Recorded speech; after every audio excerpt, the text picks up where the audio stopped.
gave an exercise to our students that you please find out all symbols of all religions and tell me if any symbol of any other religion or philosophy or an ashram or any other guru ever can match the completeness, wholesomeness of Om in describing the truth. It cannot. It's not possible. Om by itself is so complete because we experience these three states. We are either awake or we are in dreaming state or we go into deep sleep state, or beyond that there is one state of awareness. That awareness flows through all the three states. That awareness only makes us awake. That awareness only keeps us in dream state. That awareness only withdraws us back into nothingness. But it remains. That remains is the Brahman, from which the wakeful person comes out, the dreaming person stays, then the deep sleep person disappears into it back. And one simple example yesterday we saw of gold. The gold was there. First it was a bangle, then it became a chain, third it became a ring and gone back to becoming gold. So was the gold there in chain? Yes. Was the gold there in ring? Yes. Was the gold there in bracelet? Yes. But was the bracelet there in the ring? No. Was the ring there in the chain? No. Was the chain there in the bracelet? No. But gold was there all through in all of them. So if you understand like this, wakeful state is like a bracelet, dream state is like a chain, deep sleep is like a ring, but the gold is there, the fourth one which stays all through. So when we are awake, we are not dreaming. When we are dreaming, we are not awake. When we are awake, we are not sleeping. When we are sleeping, we are not dreaming or awake. We can only be in one state at some point in time, our consciousness. But the entire thing is covered by a single state, which is the Turiya, or which is the fourth state they call it. Actually, it is not even the fourth state. It is the only state. It is gold is only one. You can't say, I had a ring, I had a chain, I had a bracelet, now I have gold. No, the gold was there all through the ring, through the chain, through the bracelet. But because of the name and form of the jewelry, you didn't recognize the gold, but you recognized the jewelry. So when somebody asks, what is it? Your first reaction was, it's a necklace. But you didn't say it is gold. However, when all the names and forms are removed from this, the gold has been melted back, made it melt, goes back into just a ball of gold. Then what will you call it? You don't call it a ball of gold, you call it gold. Because ball of gold is no jewelry. So you call it gold. Likewise, when we are awake, we call I am this body. Like I am the bangle right now. When we are dreaming, I think I am the necklace, the other one, the other jewelry.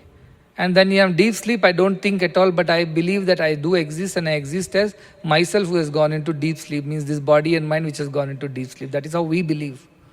But at the end of it, the truth is that the gold alone is truth, which was there all through it. From it came out the bangle, into it went back the chain.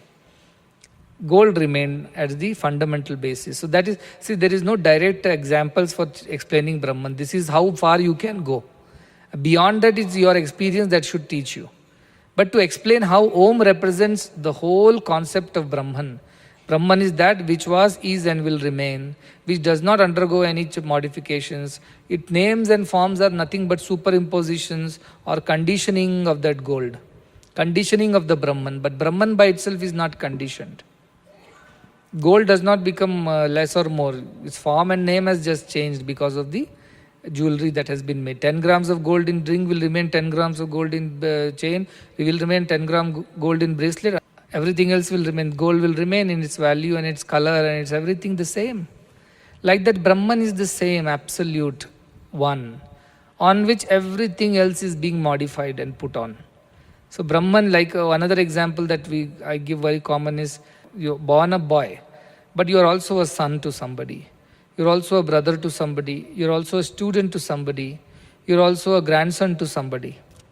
Now you are the boy fundamentally. You are only becoming grandson. When your grandfather comes, you behave like a grandson. When your teacher comes, you behave like a student. When your father comes, you behave like a son. And when your sister comes, you behave like a brother. Where did this brother or son or grandson or student come out from? All these came out from you. It's all conditioning of you based on these situations. But you alone were Likewise, if you just extrapolate it straight all the way to Brahman, Brahman alone is. On Brahman, all these superimpositions are happening. One moment Brahman is looking like the body.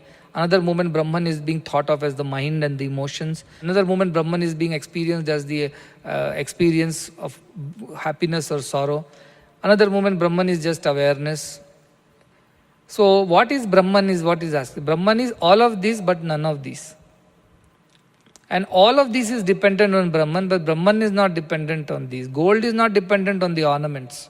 Ornaments are dependent on gold. If a gold you remove it from suppose there is a bangle, I say I'll remove the gold from it. Will the bangle remain?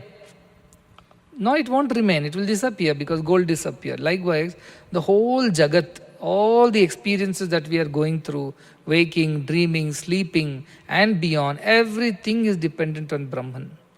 So Om has been so very correctly selected as the symbol of Brahman. In fact, it is Brahman because it is so apt, so perfect in its representation of Brahman. Because when you open your mouth, a sound comes how? Sound uses the entire mouth.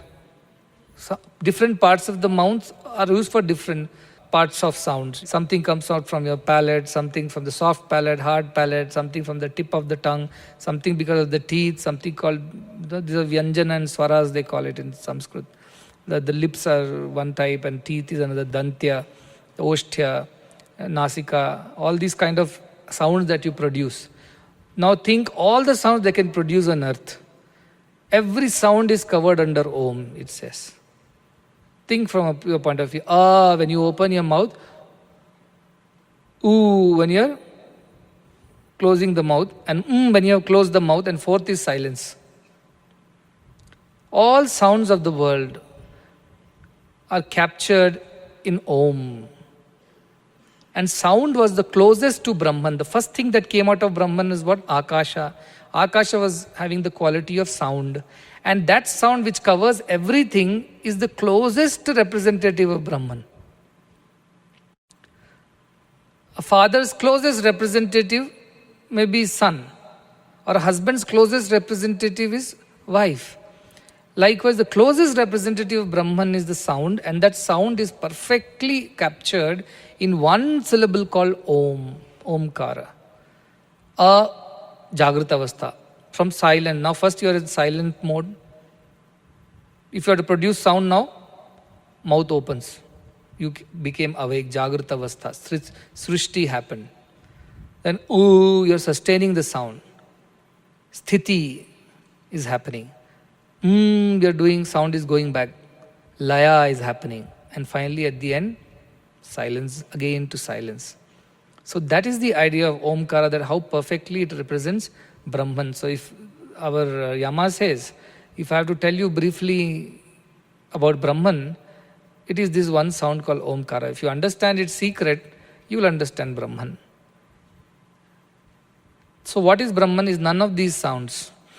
Neither it's A, nor it's U, nor it is It is the fourth. Or another way of looking at it, it is the only one which pervades all the three states. Silence is there in all the sounds. Think about it. Silence is there in all the sounds. Sounds are nothing but modifications of silence. Like ornaments are nothing but modifications of gold. Like that, sounds on the world are nothing but the modification of silence. Silence alone was, is, and will remain after all the sounds emerge, sustain and disappear. That is the idea of Brahman. It alone is, was and will remain when all this Jagat comes and goes. The dreamer comes and goes, the waker comes and goes, the sleeper comes and goes. What remains is that awareness, that pure consciousness. That is why a very nice shloka from Vidyaranya Swami's Drigdrishya Viveka, it explains this very correctly. It says, Asti Bhati Priyam Rupa Namam iti pancha amshakam. 5 things are there. Asti. Asti means it is. That's all. Bhati means it is shining, or it can be made known. Awareness. Priyam, it's pleasant. It's very nice. And then That is the feeling part of it, emotion part of it. Then you have Rupam and Namam. Then a form, and then form should have a name. So these are the 5 aspects to everything in the world. You try and observe for yourself. Whether it's you, your mother, father, son, daughter, any object, dead, alive, animate, inanimate, everything has these 5 things. And then what happens? It says, Adyatraya Brahma Rupam. The first 3 are the Brahma Rupam, the higher ones. That is Asti, Bhati and Priyam are the higher ones. Jagat Rupam Tatah Dvayam. The last 2, name and form, are called Jagat. So the moment you drop the name and form, everything goes back to the state of Brahman is what it is said. You think like that. The moment I drop the name and form of the bangle, it goes back to becoming gold. The moment I drop the name and form of the bracelet, it goes back to becoming pure gold. Only as long as the name and forms exist, the differences exist. Otherwise, we are just the same. Water is water, but you put it like children make ice candies in home. They put it in the fridge, in different designer vessels, like a Mickey Mouse shaped mold is there. And they have a star shaped mold. So they make ice candies. They put water, put some color in it, and put something, and then put a stick. And when it freezes, they take it out and keep licking it, sucking on it. But all of them are ice. All ice is water. It took the form and name after it was put into a mold. If you take all the ice cubes which are there in your refrigerator, put it in a bottle, they all will look different. This cube to second cube, you can count 10 cubes. Leave it for 10 minutes. All becomes water. You can't identify which cube went where. You can't trace them. Likewise, Jagat is just the Nama and Rupa. That's all is Jagat. Remove Nama and Rupa, everything is one. Everything is same. So we are finding these differences in the world because we as a body are different from another body. I am a male, you are a female, he is a child, he is an old man, he is a rich man, poor man. All these are associations with the body. And body, the moment we get out or we rise above this idea, we will see there is oneness in everything. Like ice cubes become water and everything is one. There are no separate ice cubes. This is just the modification of water. Likewise, this whole world, the animate and inanimate, is just the modification of one Brahman. Like all sounds are modification of silence. Like all ornaments are modifications of the same gold. That is the basic idea of Vedanta. Everything else is a modification. That is why Shankaracharya would say, Brahma Satyam, Jagan Mithya in the first level. World is an illusion. Brahman alone is Satyam. Why? Ice cube is an illusion. Water alone is Satyam. Ornaments are illusions. Gold alone is Satyam. Sounds are illusions. Silence alone is Satyam. Because from that only everything emerges. In that only everything is sustains. And into that everything goes back. The 3 aspects of Jagat: Srishti, Sthiti, Laya, creation, sustenance and dissolution. All 3 aspects are maintained by Brahman alone on the substratum, the foundation called Brahman. That is the idea of Vedanta. And that is what Om represents so correctly. Because Om has got a sound called A, which represents the waking state, because as if you are opening the mouth is the beginning of something. U, it is the state, neither you are fully making sound nor the sound is fully disappearing. It's somewhere in between, like your dream state. And when your sound is now slowly disappearing. Till when? Till it becomes no sound at all. It becomes silence. Like you go to deep sleep and you become lost. So that is the idea of representing the Brahman through one thing called Omkara. And very beautifully the next shloka explains this Etad Deva Aksharam Brahma. This one Akshara which is Brahma. Akshara means that cannot be divided further. Now you can't tell me now that Swami, I broke the Om into A, and silence. So it has broken into 4. It's like breaking a cube of ice into 4 pieces of ice. That is what it will be. All 4 are ice only. You can't tell you told this is unbreakable, I broke it into 4. No. All are Brahman because the silence between the sounds is Brahman. I'm not talking about the the modification. The silence below is Brahman. The 4th one is Brahman. So Om is not further destructible. It cannot be broken further. So that is Akshara. That is why it got the name called Akshara. And why it's Akshara? Because Brahman also cannot be divided. It is one continuum. Though it is in all of us, like ice cubes are different, the water is one and the same. Water is a continuous thing. Water is not divided. Ice is being divided because it took a form and a name due to freezing. Likewise, we are think of yourselves like the ice cubes frozen and became man, woman, and all kinds of shapes and sizes. But truth of yours is only your Brahman, one continuous Brahman. It's not even like my Brahman is different. And one ice cube says that no, the water of mine is different from the water of yours. No, they're illusions. Substance is at the end H2O only. Do what you want, it is H2O only in all water. Yes, it can be sweet water because a little modification has happened of sugar being added. It can be salty water because salt has been added. But break it down to the fundamental non-breakable level. It is all H2O. Can it be anything else? Can some water be H3O or H2O, O4, O2? They are not water then.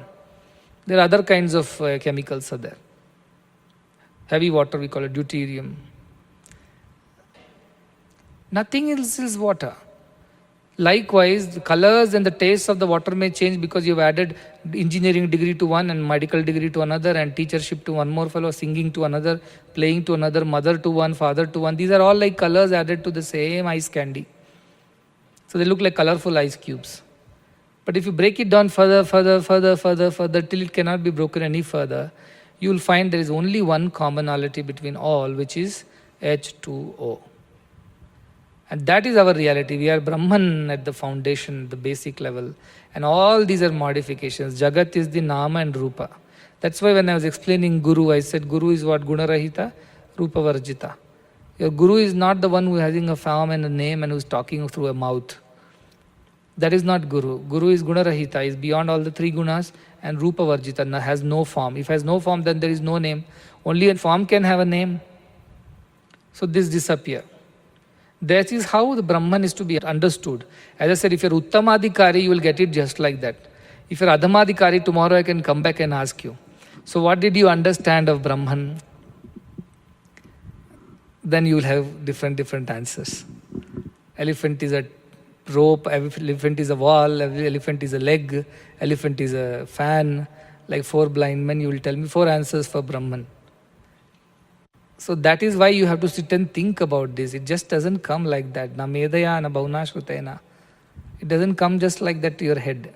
It has to be sat and thought. Think of ice cube, think of gold, or think of a clay pot. Clay pot is the example that Upanishads use, Chandogya Upanishad use. When Shvetaketu comes back from like this Aparavidya, after finishing his PU and engineering, he comes back home. And then father asks, what did you learn?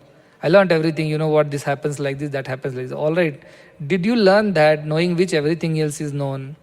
What is that? Did you know about Brahma Vidya? He said, what is that? I don't know anything about it. Like most of the college graduates, if you ask them what is Brahma, they will not be able to understand. They'll think Brahma is that Brahma, Vishnu, Maheshwara, Brahma. No, not that. Brahma is also the higher idea of Brahman. What is that? Nobody knows. So he was like that. Then his father sat there, Uddalaka said, sit down, let us discuss. And then he showed him that there are various clay pots are there. But what are they? At the fundamental level, they are clay. The pots are different. One is round, one is tall, one is short. But everything is clay. So Mrittika ityeva satyam, he says. This alone is truth. The clay alone is truth. Pots are variations. Pots are all modifications. In a way, pots are illusions. The truth is that the clay alone is the real. Like that Brahman alone is the real from which we all are made. See how beautiful it is. Our culture says you are made of God. Your fundamental building material is God only. How elevating is this thought? I am God, that is Vedanta. You are none other than God. In fact, it says, Jivo Brahmaiva na paraha. You are not different from God. You are God. Then why am I behaving like this? Why I look like this? Why I think like this? I am so papoham, papamatma, karmaham. Why I am thinking like this? That's your illusion. That's the illusion that you think that you are not God is your problem. Truth is you are God. Just think you are God, you will become God. Ya mati sagate. Just think you are God, you are God, you are God, you are God. That is why 4 Mahavakyas were given to us.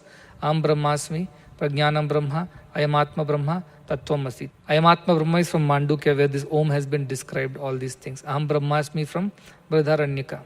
Prajnanam Brahma. Where is Prajnanam Brahma from? Aitreya Upanishad. Prajnanam Brahma. The last word of Aitreya Upanishad is Prajnanam Brahma. So this way, all Upanishads have taught that you are that, you are that, you are that. Other than that, we believe everything else. That is why I always laugh. That is the problem, because we believe that. So that is why I started this Upanishad, the story that a lion cub got lost in the group of sheep, and then thought it's a sheep. Till the real lion came and showed him that you are not a sheep, you are a lion. Don't believe that you are a sheep. That is what I am saying. That is what Upanishads are saying. You are divine. That is your fundamental truth. You are none other than divine. If you have thought anything in you is not divine, you are mistake. That is your illusion. Everything in you is divine. It is the divine which makes you think, speak, act. But why do I speak bad? Why do I think bad? Why do I act bad? These are all modifications to that pure divinity. By what? By your mind, your ideas, your associations, all that you have picked up on the way. So get rid of all of them. The final, absolute, fundamental building material of you is Brahman only. There is nothing else. Gold only. Everything else is added to gold, removed from gold, but final gold is gold, which is not changing at all. So that is the idea of Om.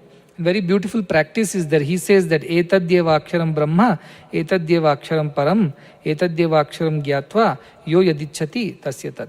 He says Etadyeva aksharam brahma. This particular one aksharam, Etad iti eva aksharam brahma, 16th one. So Brahma is one. Then he says Etad eva aksharam param. Also says param. Now param is Brahma or Brahma is param, or what is it? Why these uses two, Brahma and param? See the idea. Now you have to get into Aitreya Upanishad, because all of this is not so straight. You may just pass on saying that Brahma, Param, everything is same, let's move on. No. There is a subtle difference between what is Brahma and what is Param. So in the beginning, Aitreya Upanishad says, in the beginning there was this. There was this, idam. This. Agre asit. In the beginning was. This was there in the beginning. What was? It doesn't talk about it. Doesn't tell it was a male or a female, it was old or young, or it was intelligent or dull. Nothing it says. In the beginning, this was there. That's all. This one thought. What it thought? Let me create the lokas. Let me create different worlds. It thought. Just thought. It didn't do anything. It just thought, let me create world, and all the worlds got created. Like in your mind, if you think, let me have an ice cream, immediately my ice cream gets created in the mind. Does it need you to go to a shop and buy? In mind, anything can be created. That's all he thought. Let lokas be there, and lokas got created in his thinking, in his thought. And from the loka, he said, each of these lokas should be occupied by some lokapalas. Suppose I create a campus, I have to put a chairperson there. So like that he thought, who will be the chairperson for these lokas? So he created some deities out of it, some forces of nature that will occupy these lokas. 4 lokas he created, then created deities for these lokas. Then what happened? Suddenly all this material that he had created, loka is like the initial, that gas, dust, whatever we call it, before the Big Bang. All that material got created. And from that material came what?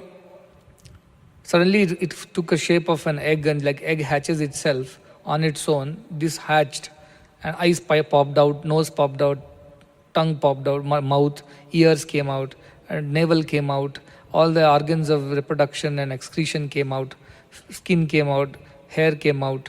Like that it goes on describing, mind came out, heart came out. On its own all this is happening. Those who are biology students, you should see how a cell divides itself. Have you seen a cell division? At least you have seen in diagrams. On its own it divides. Do you go and tell cell, now divide, 10, 10, you should divide into 2. No, it divides on its own. It has its own intelligence. It just decides, now I am going to divide myself into 2.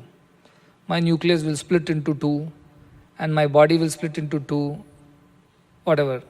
Cytoplasm, mitochondria, everything will double. And everything will become 2, 2, 2. Now, suddenly these 2 cells decide, I want to further divide into 2. It goes on dividing on its own. A cancerous cell is the best example. It keeps on dividing itself. That's why it's cancerous. Cancer cell is not some poisonous cell. It's not some viral or bacterial infection. No, it's your own cell.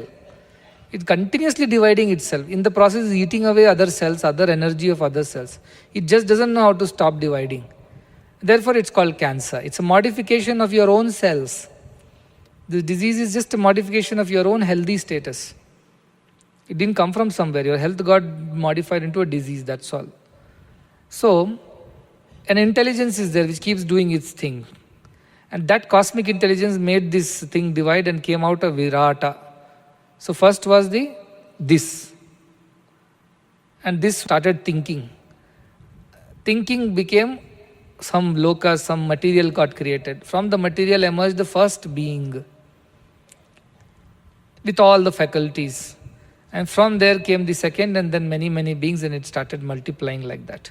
The first being was neither a male nor a female. It was just a being with all the functions possible.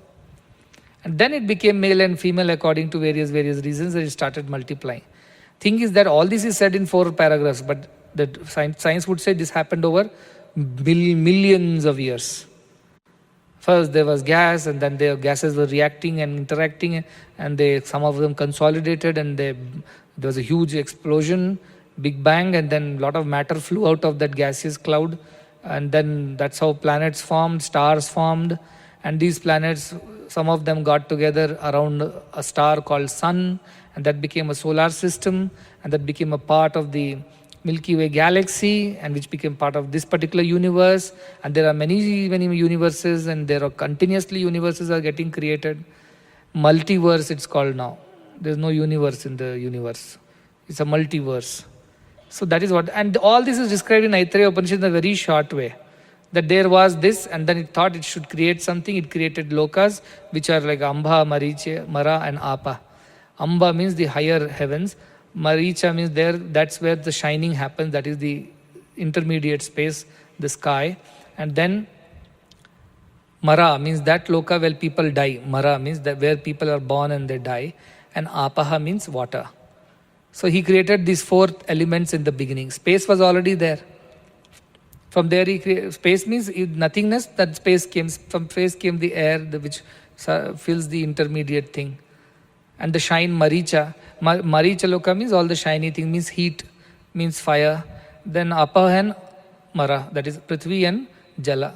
All these elements got created. Gas became liquid, liquids became solid, and that solid there were cell reactions and life emanated.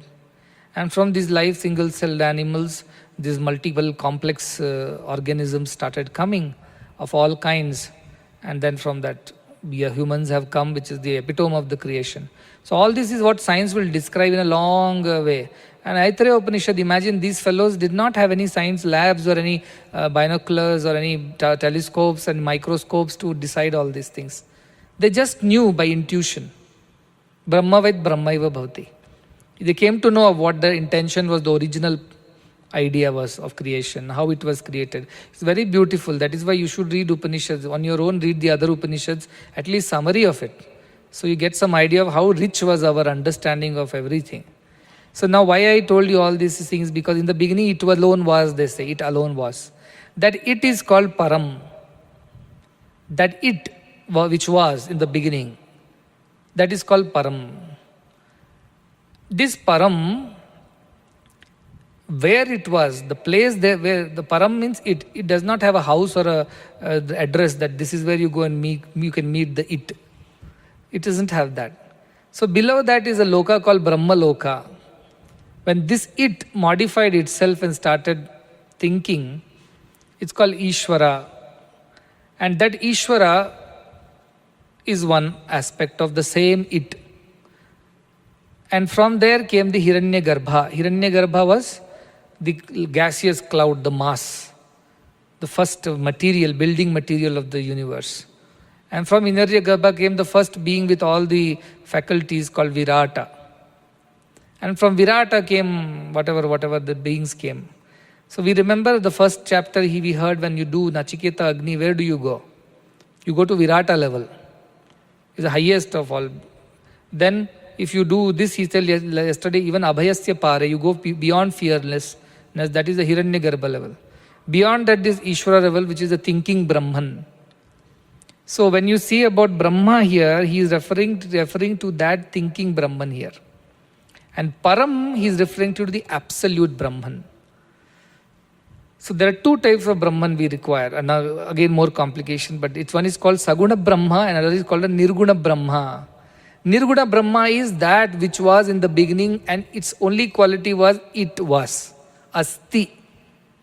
Asti. Out of the three things I told you, Asti, Bhati, Priyam are the qualities of Brahman, they say. Whereas Nama and Rupa are the qualities of Jagat. Now, Asti, Bhati, Priyam, three. So, Priyam, you can think of it as the Hiranyagarbha, where the first emotions and thoughts emerged, because heart emerged, mind emerged, all these things out of Hiranyagarbha it came about. Then you go up further, and then you go to this particular thing called Ishvara, the thinking Brahman. So thinking Brahman is what is referred to here as Brahma. The thinking Brahman is called Ishvara. And then you go one more level deeper, the non-thinking Brahman, which was it. So thinking Brahman is Bhati. Why? Because it thought. It means it became aware. So Bhati is the awareness, or the one which shines, or awareness. And then a non-thinking Brahman, the absolute zero thought Brahman was there. That is called Param, which has no modification, not even the modification of thought in it. It is absolute, purest consciousness. It's called Param. So this loka says that this Om itself is the way to understand that Brahma. Also, it is the only way to understand that Param also. And it says, if you understand this one Akshara Om Gyatva, whatever you want to attain, you will attain. If you want to attain the saguṇa Brahma, you can attain that. And if you want to attain the nirguṇa Brahma, without even the thought in it, which is purest consciousness, you just is, asti, then you will attain that too. What was Nachiketa's question? Asti iti che eke, nayam asti iti cha eke. So what is Nachiketa asking this Yama about? Asti. He is not talking about Bhati, Priyam part of Brahman also. He is only talking about the Asti. Does it exist in the purest consciousness form? Or does it not exist because it cannot be understood by anything? And that is what he is answering, that you can attain both Brahman, the saguṇa Brahman or the nirguṇa Brahman, by using the same Om. If you meditate on the Brahman as the saguṇa, that is the one who thought and created the universe, and therefore he became one, became many. If that is the approach you want to take, so be it, you will understand him like that. But if you want to take Om as the approach, that it just is. It doesn't think, it doesn't laugh, it doesn't smile, it doesn't cry, it doesn't do anything, it just is. You can attain that highest level of abstract nirguṇa Brahman also using Om alone. That is why yadichasi tasya tat. Whichever one you want, you can have. So this Om is like that. If people use Om only to seek pleasures and things from gods, give me this, give me that, you will get that much only using Om. But if you use this Om to ultimately understand and realize that ultimate Param Brahma, one is Brahma, one is Parabrahma. That Parabrahma, if you want to realize, Om alone can teach you that also, he says. See, Om is so effective. Depends on what you use it for. We use Om on everything. You think of any mantra. Any mantra. Om Brahmarpanam, we get food when we chant this. Om Yadevi Sarvabhuteshu, that we chant and get strength, Shakti from Devi when we chant. Or Om Gam Ganapate Nama, we get Buddhi from Ganapati. Or you chant Om Gurubhyo Namaha, you get grace of your Guru. For everything it starts with Om. That's called Om Shom Iti, that is what they say. Om is the one which Sham means goodness. It pronounces, it proclaims, it declares good happen, let good happen. Om, it is said. Therefore, Om is the word which we use for all aspects. From mundane begging small things to God, we chant a mantra starting with Om. Or we can simply cut off all the mantras behind the Om and just retain the Om part of the mantra and meditate on that, saying that we don't want the tail behind you. We just want the head, that is the Om. All the other mantras get energy from Om, like sun gives energy to everything. But I don't want all the other things, I want the sun. So I want only Om. When you say that, and with Om alone you start meditating, thinking like, I am beyond the wakeful state, I am beyond the dream state, I am beyond the deep sleep state, I am that fourth, the eternal, the unchanging, the fundamental. Then you will start believing in that too. But how do we believe in something? First we have to not believe in the wrong beliefs. First you have to not believe. And what do you do with Om? First you don't believe that you are only Jagrata. First you don't believe that you are the person in Swapna. First you don't believe that you are the only person in Sushupti. And then you believe that you are the fourth. So both things are covered by Om. The discarding of one part and the accepting the other part, both are covered by this one mantra called Om. So Om is a mantra by itself, though it's a single syllable mantra, Om. Om also has a beautiful mantra in Kathopanishad that how you can attain Brahman, that idea of Brahman, merge yourself in that idea using Om. He says, Pranavodhanu sharohi atma brahma tad lakshamuchyate apramattena vedhavyam sharvat tanmayo bhavet. This is from Kathopanishad, where there is a meditation given using Om as the basis. What it says, Pranavodhanu. Om is also called Pranava. Pranu is Nu is a dhatu, from means to fall at somebody's feet or to pray or to worship. So Pranava is a way of worshipping whom? Brahman, who is otherwise not known. So Om is called Pranava. So Pranavodhanu sharohi atma. Yourself, you imagine yourself to be Shara, means the arrow. So Pranava is the Omkaram is the bow. And you are the arrow. Your mind or yourself, as you imagine yourself to be, you are the arrow. And what is the goal? Where should this arrow go and hit? Brahman. Tad lakshamuchyate. The goal of this arrow is to go and hit Brahman. Means meet Brahman, merge with Brahman. And what happens? Apramattena vedavyam. Apramattena means without making a mistake, the unerring one. The one who is very focused, he will not make a mistake. Think of an archer who is shooting. For that moment, they are even advised not to breathe, because even breath can shake them and then they may miss the target. So all these Olympic shooting championships, they are advised at that moment they don't breathe. So pranayama is a big exercise for the Olympic or shooters, because pranayama there, because if you breathe, there is a slight vibration in your body that can actually deflect the shot. To that extent, you have to preserve your steadiness. So apramattena, steady mind without any mistake, shoots it. And where it is go, the arrow goes and hits the Brahman. And it means you become one with Brahman. When the arrow meets the target, it becomes the target. This is the imagery with which Om has to be practiced. Like this Atma, and there is a Brahma is the Laksham, and you hit and it will go and exactly meet Brahman. Provided you don't make a mistake. What are the various mistakes we can make? There are plenty of things we can do, but one thing, we are distracted. Our mind is distracted, body is distracted. Because of that, we will not be able to achieve the oneness with Brahman. So only the person whose mind is absolutely steady, undistracted, untempted, very focused, such a mind, which strength, two things are there. One, focus, two, strength. If you have very good focus but no strength, it will fall here only, arrow, at your feet. But if you have a lot of strength and no focus, it will go and hit somebody else. But you should have focus and then strength. When both come together, then only you are able to hit the target. So this upasana, this meditation has been given in Kathopanishad. Your strength is, your steadiness is, where does it come from? Your strength comes from your vairagya, detachment. If you are attached to anything, you become weak. That will be the reason why you will not be able to take a decision properly, why you will not be able to do the right thing, because you are attached. Dhritarashtra was attached to Duryodhana. Can't think right. Even Arjuna finally came to the battlefield and said, I don't want to fight this war. Why? Because there is attachment in him. Attachment to Dronacharya and attachment to Kripacharya, Bhishmacharya.